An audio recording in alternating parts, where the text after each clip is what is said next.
La mise en scène nous rappelle quelque chose. Les drapeaux, les téléphones blancs datant de l'ère soviétique. Exactement le même décor qu'en février 2022, quand Vladimir Poutine annonce l'invasion de l'Ukraine. Ce même ton menaçant pour justifier, cette fois, le tir d'un missile balistique sur la ville ukrainienne de Dnipro. Normalement, ce type d'engin transporte exclusivement une tête nucléaire.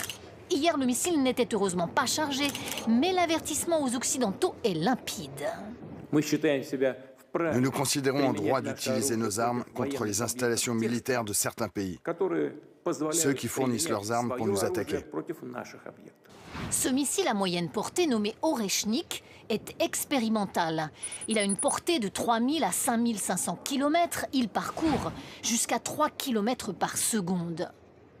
Vladimir Poutine déclare ce soir qu'il va les produire en série et les tester au combat. C'est uniquement un message politique qu'il a voulu envoyer en rappelant que si jamais il le souhaite, le prochain missile pourrait être doté d'une charge nucléaire. Alors évidemment, nous n'en sommes pas là dans l'escalade. Cette fois, le missile n'a parcouru que 1000 km. Mais pourrait-il atteindre la France ou l'Allemagne, par exemple, sans être intercepté? Aucun pays, ni même les États-Unis, ne sont capables d'intercepter ce type de missile balistique.